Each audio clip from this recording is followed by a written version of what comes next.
सुकीमिची moonlight fantasy season 2 episode 11 की शुरुआत में हम लोग लूटो को देखते हैं, जो कि हैरान होकर माकोटो से कहते हैं कि क्या तुम सीरियस हो। जिस पर माकोटो कहते हैं हाँ। तो लूटो से कहते हैं कि तुम्हारे पास मेरे से भी ज्यादा माना है, फिर भी तुम्हें और ज्यादा माना चाहिए। तो माकोटो कहते हैं नहीं, मैं अपने माने के आउटपुट को बढ़ाना चाहता हूँ, जितना मैं एक बार में निकाल सकूँ। अभी मुझे लगता है कि मैं इनएफिशिएंट हूँ। तो लूटो कहते हैं कि कुछ केसेस के अंदर लोग अपने माना को इंक्रीज नहीं कर पाते हैं। तो माकोटो कहते हैं लेकिन मुझे लगता है कि जो मेरा मैक्सिमम माना है वो बड़ा है।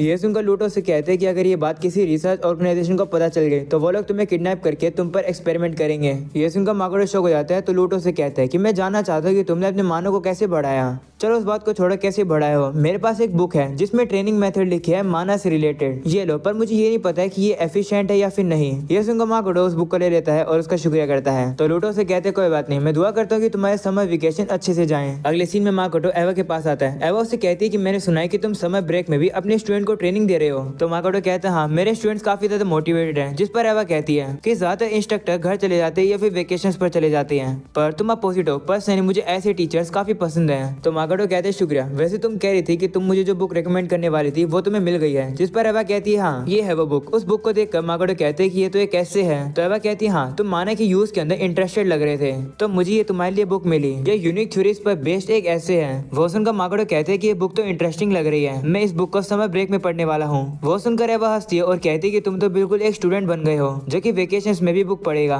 और अब अगले सीन में हम लोग देखते हैं माकोटो डेमी प्लेन पर वापस आता है, जहाँ पर वो ट्रेनिंग और अलग अलग ड्यूटीज पूरी करता है। ये सब चीजों को करने में माकोटो को 2 हफ्ते बीत जाते हैं। माकोटो यहाँ पर इतना ज्यादा हार्डवर्क कर रहा है, उसे देखकर एम्मा इमोशनल ही हो जाती है। इसके बाद वो उसे बताती है कि आज आपकी विंग किंग के साथ बैटल है। वो ऑलरेडी और कोई बाकी सभी लोग के साथ काफी बार लड़ चुके हैं और उन्हें अब तक कोई भी नहीं हरा पाया है। ये सुनकर माकोटो कहते हैं कि लगता है वो लोग ताकतवर हैं। तो एम्मा कहती है हाँ, क्योंकि वो लोग उड़ सकते हैं तो उनके पास एडवांटेज है, लेकिन कुछ और बैटल करने के बाद और कौन से नहीं हारेंगे। ये बात एम्मा काफी गुस्से से कहती है। अगले सीन में माकोटो विंग किंग से लड़ने के लिए आता है और एम्मा से पूछता है कि आखिर वो लोग कहाँ पर हैं। जिस पर एम्मा कहती है कि वो लोग जंगल में हैं। ऐसा बोलने के बाद वो वहाँ से चली जाती है। तो अब माकोटो लड़ने के लिए तैयार हो जाता है और अब विंग किंग उसे लड़ने के लिए आ जाते हैं। तो अब माकोटो शुरुआत में हल्के से उनके ऊपर फायर शॉट से हमला करता है। माकोटो अब डिसाइड कर रहा होता है कि इसके बाद वो उन लोग के ऊपर कौन सा हमला करेगा, लेकिन तभी वो देखता है कि वो सभी लोग तो इसी अटैक में हार जाते हैं। जिसके बाद अब माकोटो के ऊपर सेकंड वेव सामने आती है। वो लोग अब जाकर बादलों में छुप जाते हैं जिससे कि माकोटो उन्हें देख ना पाए। तो माकोटो भी अपनी इन्वेस्टिगेशन का यूज करता है, उससे पता चल जाता है कि आखिर वो सभी लोग कहाँ पर हैं और अब उन सभी के ऊपर हमला करके उन्हें भी हरा देता है।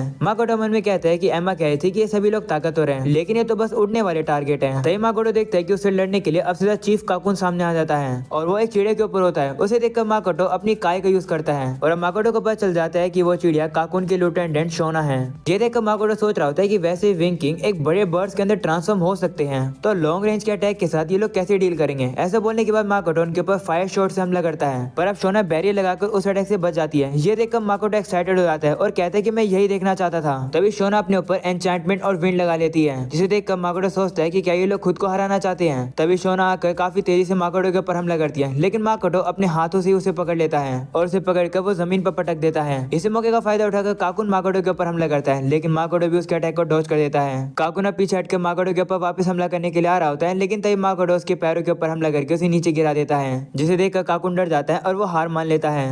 और अब अगले सीन में माकोटो सभी विंग किंग को बुलाता है और कहता है कि हमारी पहली बैटल थी, तो मैं देखना चाहता था कि तुम लोग कैसे लड़ते हो। तुम लोग अपने उड़ने वाली एबिलिटी पर काफी निर्भर होते हो। फ्यूचर में और कोई बाकी सभी लोग तुम्हें बैटल में हरा देंगे। तुम लोग को ऐसे अटैक नहीं करने चाहिए जिससे कि तुम लोग को खुद को डैमेज होता है। तुम्हें अलग अलग अटैक पैटर्न्स बनाना चाहिए जिनका यूज तुम्हें स्टार्टिंग में करना चाहिए। ऐसा करोगे तभी तुम लोग जीत पाओगे। आज के लिए इतना ही, तुम लोग अब जा सकते हो। तभी काकुन माकोटो से कहते हैं कि हम लोग भी पार्टिसिपेट करना चाहते हैं डेमी प्लेन के डेवलपमेंट में और डेमी प्लेन रैंकिंग के अंदर। तो माकोटो कहते हैं कि कोई भी अपने खुद के रिस्क पर डेमी प्लेन रैंकिंग में पार्टिसिपेट कर सकता है, पर मैं तुम लोगों को डेमी प्लेन के डेवलपमेंट में पार्टिसिपेट करने से अलाउ नहीं कर सकता हूँ, क्योंकि तुम्हारी कॉम्बैटिबिलिटी उस जॉब के लिए अनसूटेबल है। अभी के लिए तुम लोग को अपनी स्ट्रेंथ बढ़ाने पर फोकस करना चाहिए। ये सुनकर वो लोग दुखी हो जाते हैं और कहते हैं ठीक है। और अब अगले सीन में माकोटो को दिखाया जाता है जो कि उसी ऐसे बुक को पढ़ रहा होता है जो कि वो एवा से लेकर आया था। उस बुक में इतने भारी शब्दों का यूज किया जाता है जिसे माकोटो समझ ही नहीं पाता है और उसका सर चकराने लगता है। तो अब माकोटो बाहर आता है और अब वो अपने माना को रिलीज करना शुरू करता है, साथ में वो ब्रिड्स को भी फायर करना शुरू करता है। माकोटो ये सारी चीजें करने में काफी फोकस लगा रहा होता है। तभी अचानक से उसे कुछ अजीब फील होने लगता है और उसके साथ कुछ अजीब ही होने लगता है, जिसे देखकर वो कहते हैं कि मेरे साथ ये क्या हो रहा है। अगले सीन में अब टोमो और मियो को दिखाया जाता है जो कि माकोटो को उठाने के लिए आते हैं और उसे कहते हैं कि आप अपने रूम में नहीं थे तो हम लोग आपको ढूंढने आ गए, आप यहाँ पर क्या कर रहे हो। वही माकोटो काफी कंफ्यूज होता है और कहते हैं कि मैं ना माकोटो है। ये सुनकर वो लोग उससे कहते हैं कि ये बात तो हमें पता है। तो माकोटो अपने मन में सोचता है कि मैं पूरी रात ब्रिड्स को फायर करता रहा, वैसे सोचा जाए तो ये मेरे साथ पहले भी हो चुका है। माकोटो अब टोमो और मियो का शुक्र करता है उसकी हेल्प करने के लिए। ये सुनकर वो लोग हैरान हो जाते हैं और उसे कहते हैं कि आप ये क्या कह रहे हो।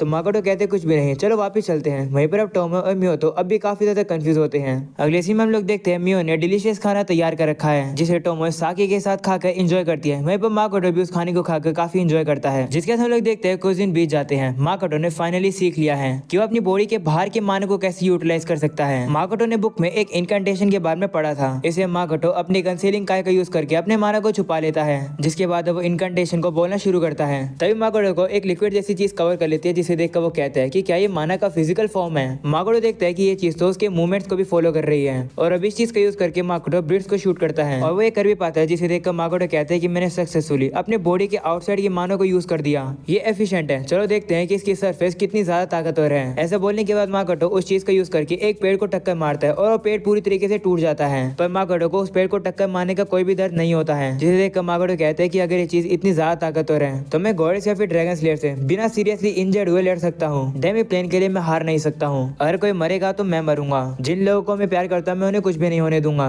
अगले सीन में हम लोग देखते हैं कि आधा समर ब्रेक का पूरा हो चुका है। माकोटो देखते हैं कि सभी लोग काफी एक्साइटेड है, जिसे देखकर पूछते हैं कि आज कुछ है क्या। जिस पर टोमो बताती है कि सभी लोग अपनी न्यू कॉम्बैट स्किल दिखाने वाले हैं, क्योंकि इतने समय से वो लोग काफी ट्रेनिंग कर रहे थे तो वो आपको दिखाना चाहते हैं कि उन लोगों ने क्या सीखा है। तो माकोटो कहते हैं ठीक है, लेकिन ये सामने पत्थर क्या पड़ा है। तो टोमो से बताती है कि मैं इसे एक माउंटेन से निकाल कर लाई हूँ। तभी शिकी वहाँ आता है और कहते हैं कि मैंने इसके ऊपर एक स्पेशल स्पेल लगा दी है। सभी लोग को अपनी न्यू स्किल इस पत्थर पर दिखानी है और उन लोग की ताकत इस पत्थर पर नंबर्स में दिखेगी। तभी मियो वहाँ पर आती है और कहती है कि मैं न्यू कॉम्बैट स्किल में इंटरेस्टेड नहीं हूँ, कोई कुकिंग कॉम्पिटिशन होना चाहिए था। जिसके बाद हम लोग देखते हैं सबसे पहली बारी आती है एग्रेस और एमा की। ये देखकर माकोटो कहते हैं कि एमा भी पार्टिसिपेट कर रही है। तो टोमो कहती है हाँ, एमा हाईलैंड ओक्स की ग्रेटेस्ट मेज है। जिसके बाद हम लोग देखते हैं एमा अपनी पावर को यूज करके एग्रेस को थोड़ा सा पावरफुल बना देती है और अब अपने हैमर को यूज करके उस पत्थर के ऊपर मारता है, जिसका स्कोर आता है 78। इसे देखकर सभी लोग काफी ज्यादा एक्साइटेड होकर चिल्लाने लगते हैं। वो देखकर माकोटो कहते हैं कि सभी इतने एक्साइटेड क्यों हो रहे हैं, ये तो एवरेज नंबर है। तो टोमो कहती है नहीं, एक्चुअली में ये नंबर भी काफी ज्यादा अच्छा है। जिसके बाद लिजर्ड मैन की बारी आती है, वो लोग अपनी स्पेल को आसमान में फेंकते हैं। वो देखकर माकोटो कहते हैं कि ये लोग कहाँ पर एम कर रहे हैं। तो टोमो कहती है कि शायद से ये लोग अपनी नई पावर को विंग किंग के सामने शो ऑफ कर रहे हैं और दिखाना चाहते हैं कि इन लोगों का अटैक आसमान में भी जा सकता है और उन्हें भी हरा सकता है। हम लोग अब देखते हैं कि वो लिजर्ड मैन अब उस पत्थर के ऊपर हमला करते हैं और स्कोर आते हैं 68, जिसे देखकर वापस सभी लोग एक्साइटेड हो जाते हैं। और अब अगली बारी आती है एल्डर ड्वार्फ की। उसे देखकर माकोटो सोचता है कि छोटी सी एक्स से ये क्या ही कर लेगा। तभी हम लोग देखते हैं एल्डर ड्वार्फ की जो एक्स होती है वो बड़ी होने लगती है और अब वो उससे हमला करता है, जिसका स्कोर आता है 70। इसे देखकर सभी वापस से एक्साइटेड होते हैं। वहीं पर वो ड्वार्फ कहने लगता है कि मुझे अपने वेपन के अंदर थोड़ी सी और इंप्रूवमेंट करनी होगी। जिसके बाद अल्के की बारी आती है, उसके पॉइंट्स होते हैं 65। उसके बाद बारी आती है गोर्गन की, उनका स्कोर होता है 0, क्योंकि उनकी पावर किसी को पत्थर का बना देती है। तो अगर वो लोग पत्थर के ऊपर हमला करेंगे तो पत्थर पत्थर का ही बनेगा ना। वाह, लॉजिक तो है। अगली बारी आती है विंग किंग की, जो कि आसमान में जाकर हमला करते हैं और उनका स्कोर आता है 20, क्योंकि उनके अटैक के अंदर पावर ही नहीं थी। ये देखकर वो लोग काफी दुखी हो जाते हैं। अगली बारी आती है फॉरेस्ट डॉग्स की। उनके कपड़े काफी अजीब होते हैं, मतलब वो कपड़े पत्ते के बने थे। इन कपड़े में एक्वा को काफी ज्यादा शर्म आ रही होती है। इसके बाद वो लोग एक अजीब सा डांस करते हैं और अपनी पावर का यूज करते हैं और वो लोग उस पत्थर के ऊपर एक बर्फ का बैरियर लगा देते हैं। ये देखकर माकोटो और टोमो उनकी तारीफ करते हैं। वहीं सभी लोग जाकर उस बर्फ को तोड़ने की कोशिश करते हैं, पर उन लोग के वेपन ही जमकर टूट जाते हैं। वहीं माकोटो कह रहा होता है कि ये बैरियर काफी कमाल का है, ये एक्चुअली में किसी को मार सकता है।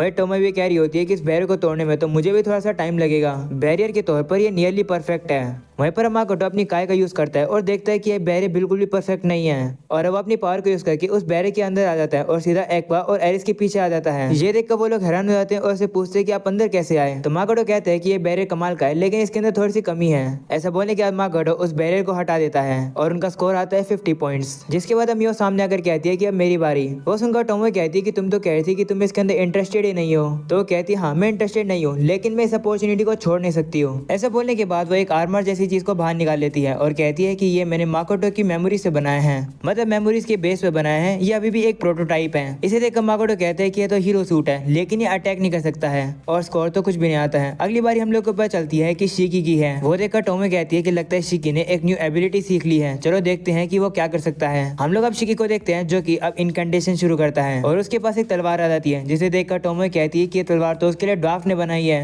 ये तलवार ड्रैगन्स की अगेंस्ट एफिशिएंट है। इस तलवार को वो लोग ड्रैगन ड्रैगन स्लेयर कहते हैं। ये सुनकर माकोटो सोचता है कि लगता है शिकी सोच रहा है कि वो मित्सुरुगी या फिर लैंसर के अगेंस्ट लड़ेगा, इसलिए उसने अपने लिए तलवार बनाई है। जिसके बाद शिकी जाकर उस पत्थर के ऊपर हमला करता है और उस पत्थर के 2 टुकड़े हो जाते हैं। ये देखकर माकोटो शिकी की तारीफ करता है और कहते हैं कि तलवार फिजिकली पावरफुल भी है। लगता है शिकी टोमो और मियो की प्रोग्रेस और ट्रेनिंग को देख रहा था इतने समय से, तो उसने भी ट्रेनिंग करनी शुरू कर दी। तभी माकोटो कहते हैं चलो मैं भी तुम लोग को अपनी न्यू स्किल दिखाता हूँ। ये सुनकर सभी लोग माकोटो की न्यू स्किल देखने के लिए काफी ज्यादा एक्साइटेड हो जाते हैं। मुझे माकोटो कहते हैं कि ये मेरा पहली बार है कि बिना कंसीलिंग मैजिक के मैं लार्ज अमाउंट ऑफ माना रिलीज करने वाला हूँ एक ही बार में। माकोटो का इतना ज्यादा माना देखकर सभी लोग काफी ज्यादा डरने लगते हैं। वहीं माकोटो काफी ज्यादा फोकस करके अपने ऊपर वापस से माना की वही फिजिकल फॉर्म को ले आता है। इसे देखकर टोमो और बाकी सभी हैरान हो जाते हैं। वहीं शिकी कहते हैं कि माकोटो ने तो अपने माना को डेंसेस्ट फॉर्म में मैटेरियलाइज कर लिया है, ये तो माना मैटर है। वो सुनकर माकोटो कहता है माना मैटर, ये नाम मुझे पसंद आया, मैं इसका यही नाम रखूंगा। ये मेरी स्पेस और फंक्शंस को स्ट्रेंथन करता है एक पावरफुल आर्मर के तौर पर। ऐसा बोलने के बाद माकोटो माना मैटर को यूज करके उस पत्थर को काफी जोर से मुक्का मारता है और उस पत्थर के टुकड़े टुकड़े हो जाते हैं। ये देखकर टोमो और बाकी सभी लोग काफी ज्यादा हैरान हो जाते हैं।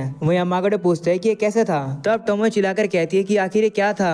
वहीं पर हम लोग को दूर जंगल में किसी को दिखाया जाता है। माकोटो के इस दिमाग को देखकर एक बंदा कहता है कि ये तो काफी खतरनाक माना है, क्या ये हमारे लिए खतरा है। जिस पर दूसरा बंदा कहता है पता नहीं, लेकिन हम लोग को इसका कुछ करना होगा। और अब यही हो जाता है ये एपिसोड खत्म। पसंद आया हो तो लाइक कर देना, चैनल पर न्यू हो तो सब्सक्राइब कर देना एंड मुझे इंस्टाग्राम पर फॉलो कर लो, जिसका लिंक तुम लोग को डिस्क्रिप्शन और कमेंट में मिल जाएगा। तो आज के लिए इतना ही, मिलता है अगले एपिसोड में, तब तक के लिए बाय बाय।